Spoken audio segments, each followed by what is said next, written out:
been quite as high. And I also am very, very honored. I'll raise my hands to you, Ansley. Those of you here in Toronto may not know, but in the tradition of the WSÁNÉC people, whom I represent in Parliament, which is my honor, the electoral district I represent is called Saanich-Gulf Islands, and the Saanich is a mispronunciation of WSÁNÉC people. And the language they speak, where Ansley's living on Lekwungen-speaking territory, I'm living on territory where Sanchothan is spoken, and I raise my hands to you, Ansley, Haishka, and to all of you here, Haishka Siem, which is a thanks and a greeting and an embracing and a showing of respect. So I'm very, very honored to have been asked to participate in this quite extraordinary EarthSong evening. And the topic, of course, I've never been asked to speak to this. What if the churches took the climate crisis seriously? So I'm going to be as disciplined as I can be in addressing this in two segments. First, what would it look like if governments took the climate crisis seriously? And then specifically, what does that tell us about what the church could be doing to take the climate crisis seriously? So I'm going to start, we started this beautiful evening with readings from the Intergovernmental Panel on Climate Change. I'm just going to cover the basic science as briefly as I can. I've been working on the climate issue, by the way, since 1986. That was one of the positions of power I gave up that, as I was just talking about, I stepped down as senior policy advisor to the Federal Minister of Environment after he broke the law. But before he broke the law, from 1986 to 1988, I worked with the Minister of Environment at the time for that minister, who did a great job, and up until the breaking the law part. So I was educated in climate science by the top scientists at Environment Canada as they briefed the minister. And the horrific thing for me this day, and now I'm 68 years old and I've been working on the climate issue for all these years without break or pause. There have been other issues and other things, and saving the ozone layer and stopping acid rain and trying to save old growth forests and all of those.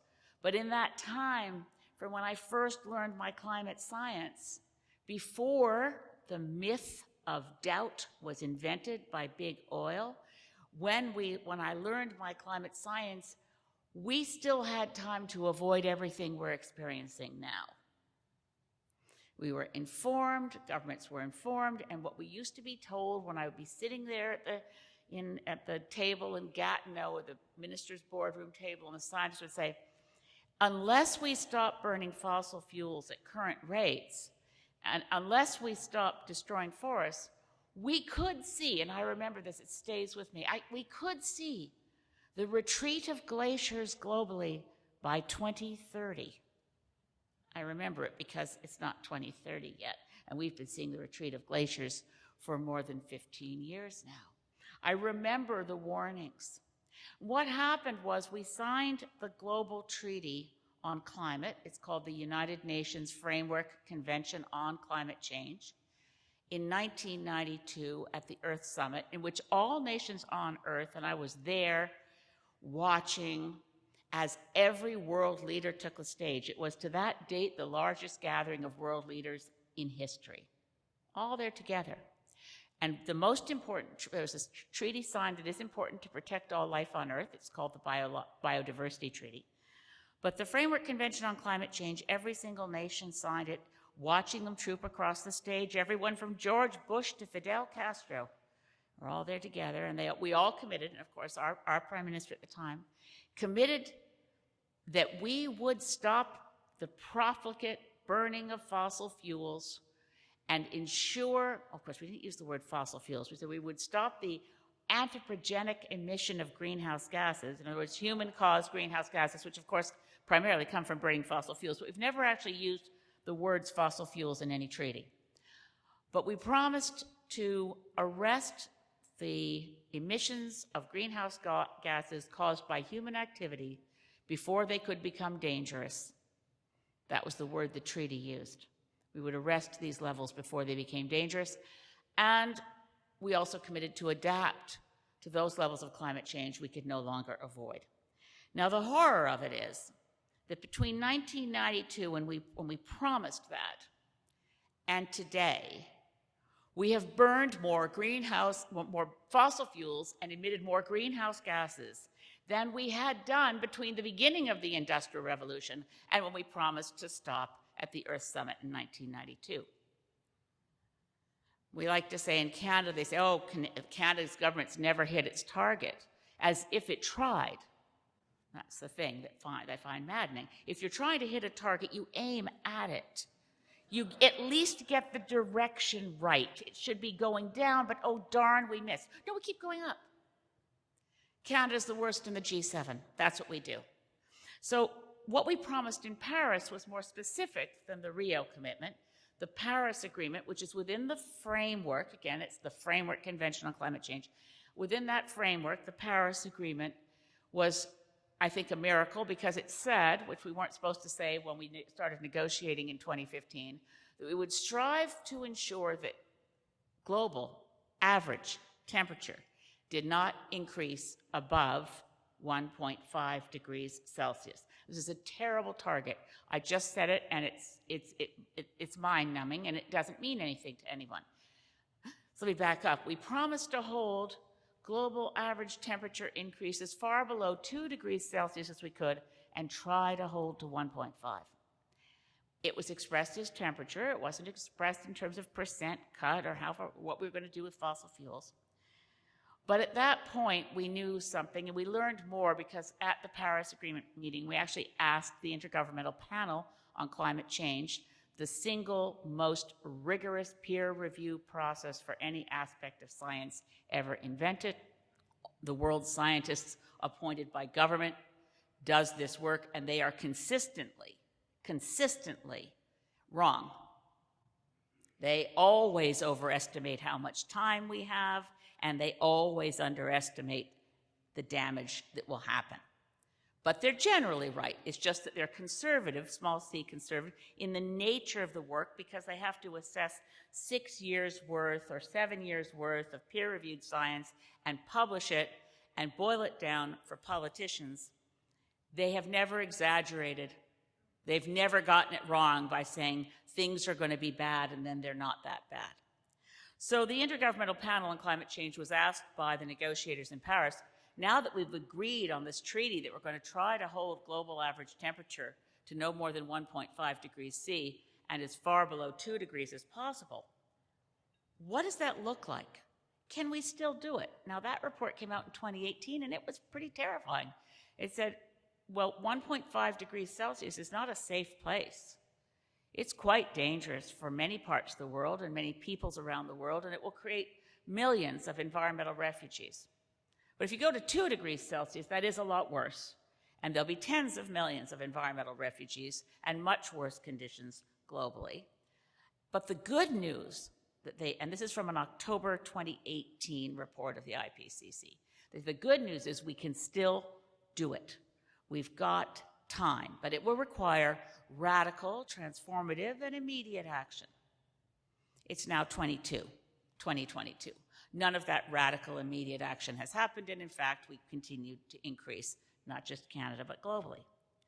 So, April 4th of this year was the last report of the Ipcc 6th assessment report, and they come in chapters from different working groups.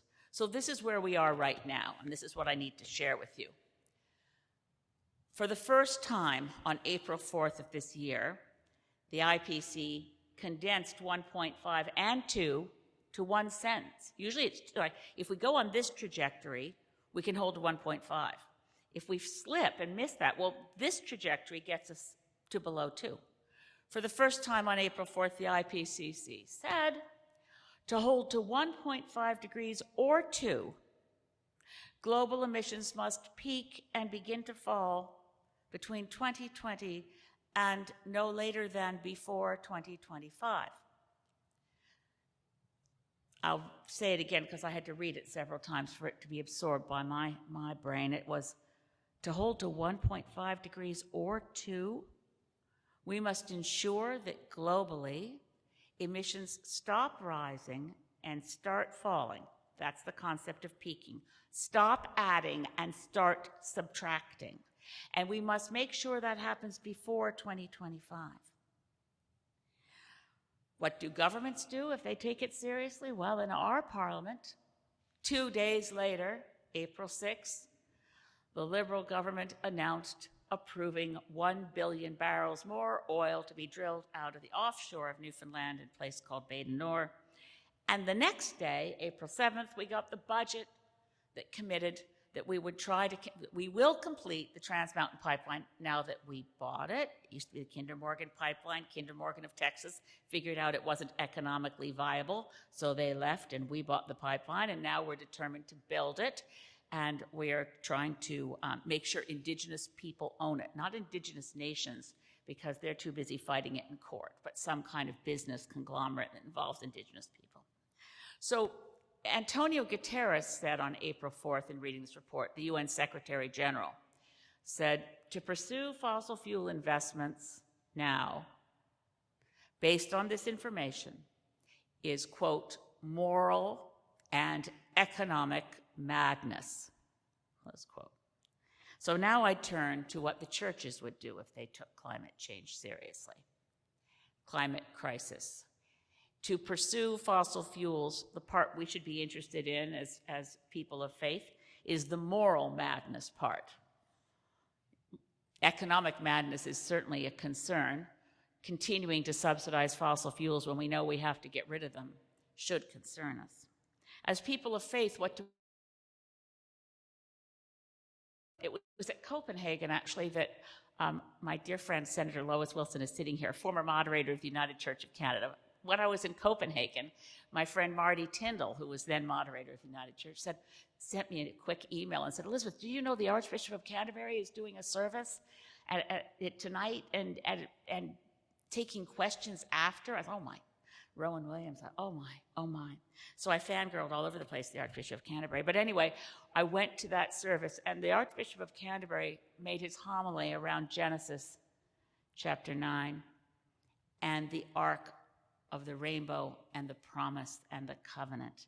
And it was phenomenal, because what the Archbishop of Canterbury pointed out was that when God made his commitment to Noah and his family, that never again will God destroy the earth with floods, he 3 or 4 separate times in the verses of chapter 9 of Genesis says, to Noah and your family and all the creatures there with you, I make my covenant.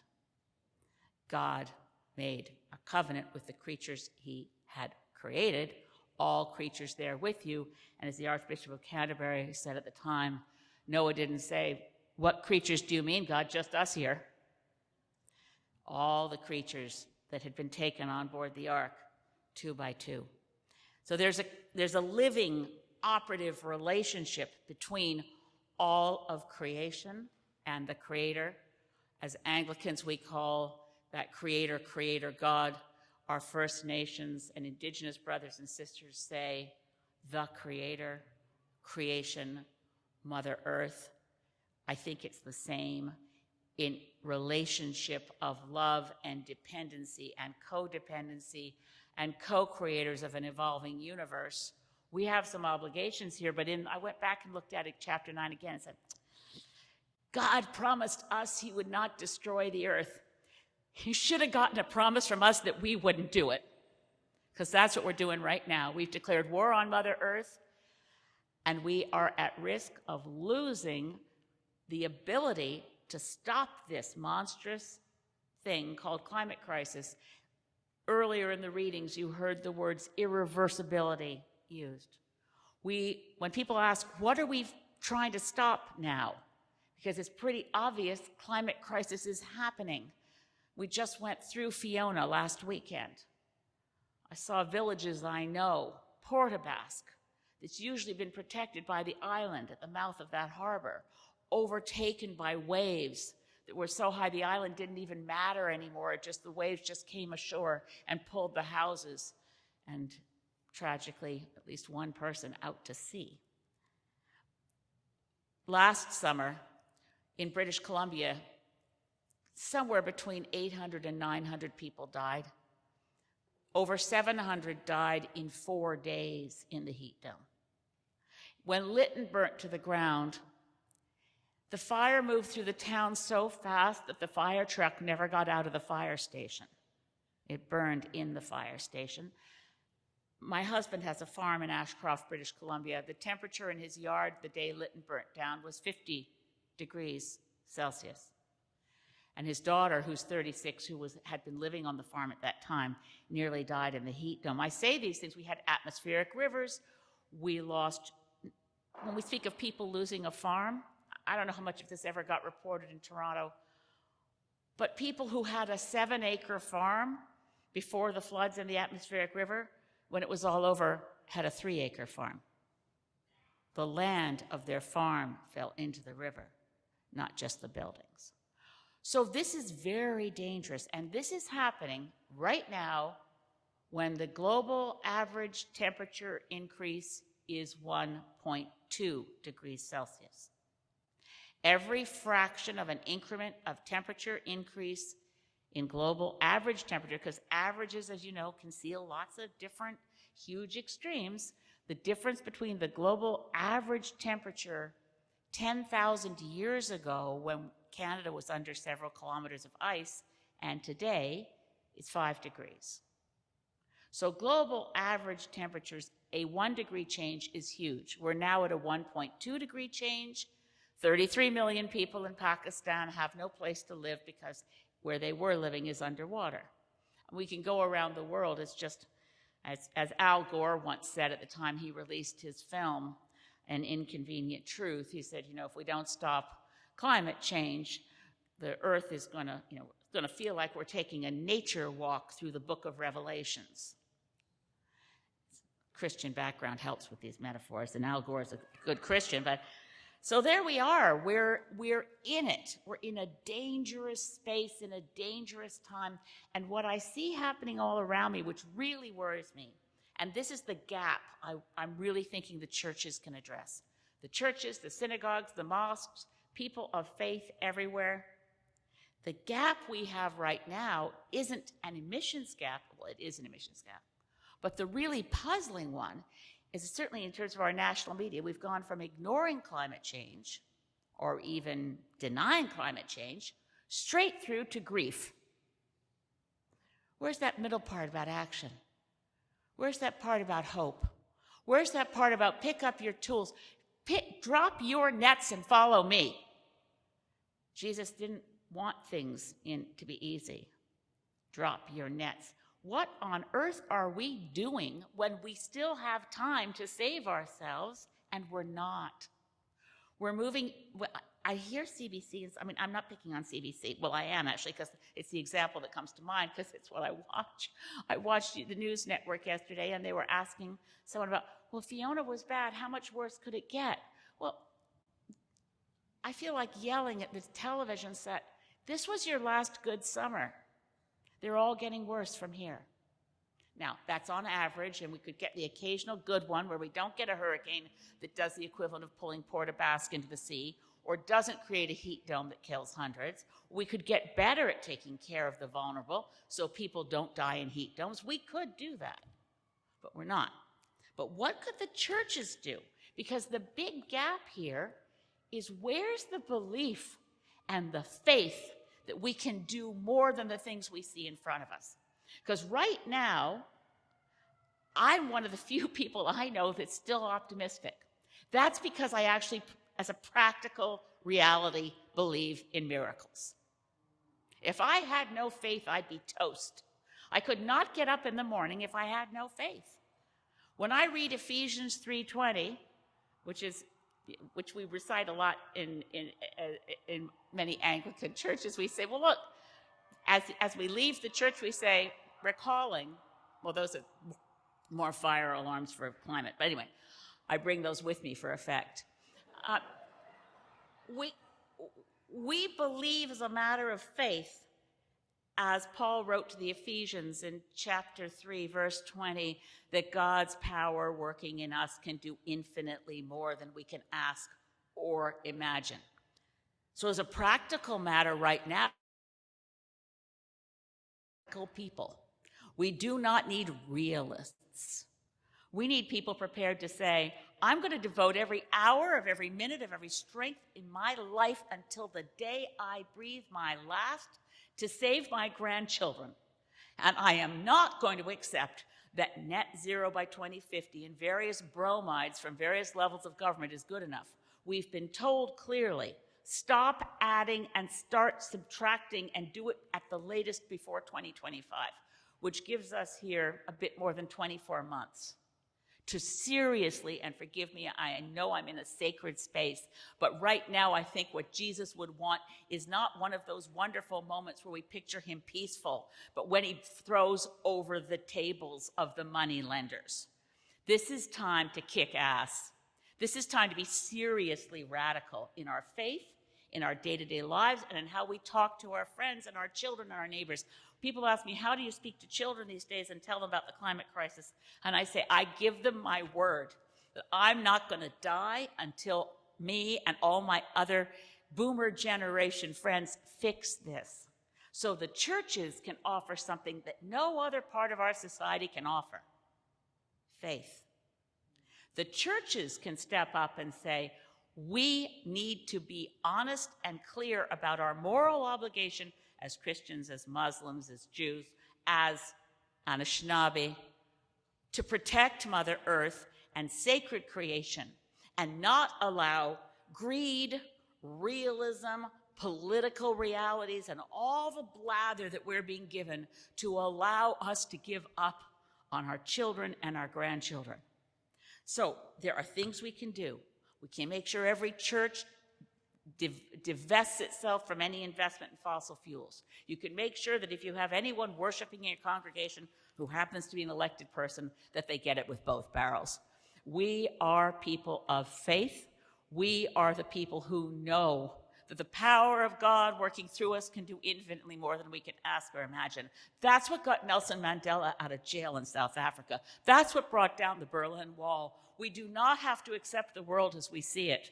We can say big oil and fossil fuels are a global form of organized crime, and we're on the side of life, we're on the side of creation, and we will do the work God has set before us, because miracles happen, but not without us. Thank you.